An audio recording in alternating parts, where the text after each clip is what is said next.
phrase, we're all dealt our hand. And when you all sat down today, you were all dealt your own card. You might have the four of diamonds, or maybe you have the jack of spades. I have the queen of spades.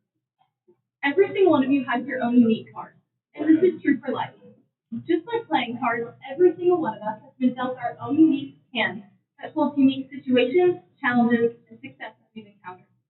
Some of these cards we were dealt give us an advantage, some a disadvantage. Sometimes we feel like we were dealt the worst hand in the game, and sometimes we put on a poker face to hide what we've been dealt. But card games aren't solely based on the hand you're dealt. They're also based on strategy. If we can learn to see our cards as positives and use them to our advantage, then we can come out a winner. One of the cards I was dealt was my life-threatening food allergies. For a while, I only saw this card as a challenge. At one point, I was allergic to all of these things, and this gave me additional challenges to navigate as I grew up. When learning to read, my mom would hand me every single prepackaged thing at the grocery store and told me to read the labels. I could barely read chapter books, let alone chemicals of names I did not know, but the habit was built. Every single time I'm at the grocery store, I have to read the label on everything to ensure it's safe. Additionally, my mom and I have this saying, go for the fun, not for the food. Because often I couldn't eat the cake at birthdays or the Starbucks and Chick-fil-A with my friends. I always have to make sure I have my EpiPens with me. I could sit at the peanut-free table in grade school, and I had to ask before my first kiss if he had had a PB&J that day. These challenges added up, and for a long time I only saw these cards as a challenge. And for a while I tried to hide them and the struggles that came with it. I felt like they made me a burden, and I didn't want people to label me the allergy girl, whatever that meant. However, I soon came to realize that I am the person I am today because I am the allergy girl. And that was not a thing to be ashamed of. My positive viewpoint of my food allergies didn't come until after a trip to the emergency room. On February 17th, 2024, my freshman year, I was at a sleepover at my friend's house. As a midnight snack, we grabbed some leftover Valentine's Day candy. At this point, it was late at night, and I was more concerned about having fun with my friends than double checking what was inside the wrapper. Thinking I was eating a normal piece of chocolate, I accidentally bit into a heart-shaped Reese's. At 1 a.m., I had to call my mom, telling her I was having an allergic reaction, give myself the EpiPen, and spend the night in the hospital while my body recovered from what is just a piece of candy at most. After my reaction, I was angry. Angry that for some reason out of my control, I was dealt this card. I thought it was so unfair that other teenagers could make a silly mistake and it not be life or death. I couldn't see anything good from my food allergies, and I thought, why should I? I was also scared. The thing I'd been taught how to handle my entire life had actually happened. I had actually had an allergic reaction that put my life in danger. And the fear of knowing it was all real and not just an exaggerated story of what eating a peanut could do to me was terrifying. I became very scared of having a reaction again, being extra cautious before I ate anything. I was even scared to go back to my friend's house where I had the reaction. But after some time and support from my friends and family, I was able to shuffle my cards around and see that yes, my food allergies have brought negatives, and many of them. There were also many positive aspects of my food allergies. I didn't begin to see the positives, though, without the help of my parents.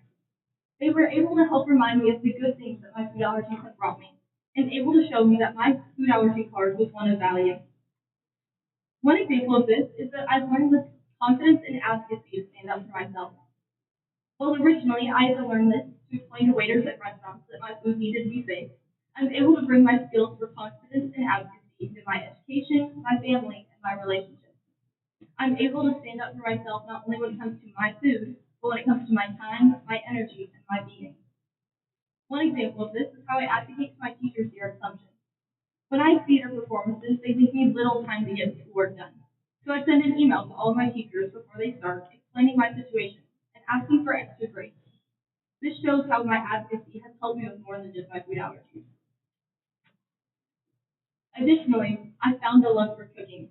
Because I often couldn't eat the birthday cake or the school lunch, I've always had something safe packed from home. Those who know me know that I love my weekly meal prep, and I might not have found this hobby if it weren't for my food allergies.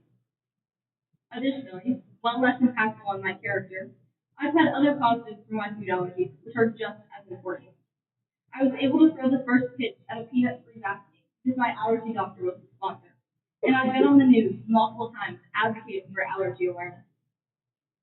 All these positives were right in front of my face, but I couldn't see them because I was so fixated on the negative aspects. But with my parents and their outsider perspective, I began to break down the notion that my food allergies only set me up to lose. And you can change your perspective too. The card I once thought was completely awful and set me up to lose actually made me succeed. And that's true for every hand dealt and every person. While you might not have been dealt a food allergy card like I was, every single one of us has been dealt a card that is a challenge. And it's hard to see it as anything but a challenge.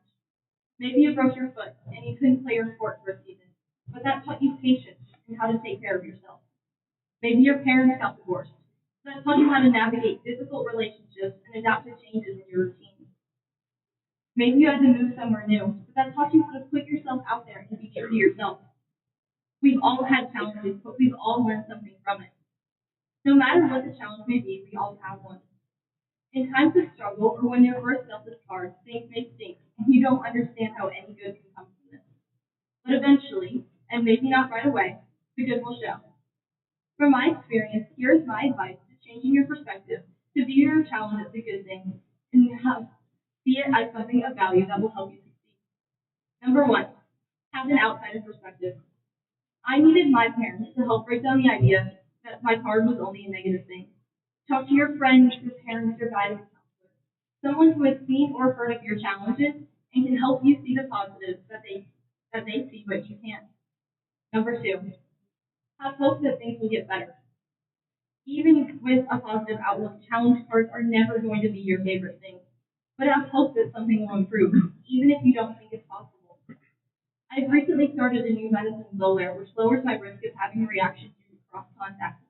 This will make it so much safer for me to eat at restaurants, something I didn't think would be possible. Have hope that something will improve and let that hope move you forward. Number three, support everyone around you.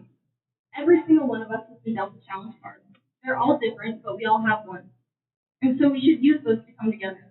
Support your friends when they need it and lean on your friends when you need it.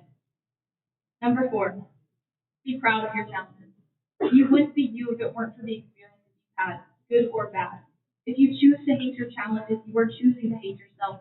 But if you choose to accept and learn from your challenges, you will grow into a better person and love all of yourself. Viewing your challenge as a good thing will take work, but looking back, you'll see how far you've come. As the Bible says, God gives his toughest battles to his strongest soldiers. James 1:12. You were made to overcome this challenge and be better because of it. And as Kelly Clarkson says, what doesn't kill you makes you stronger. Today, take your card that you were dealt when you first came in, but no longer see it as the six of spades, but now as a symbol of the challenges you faced, overcome, and learned from. We've all got cards, but we can all use them to change our perspective, and but we can all use them to win if we change our perspective. What's your card?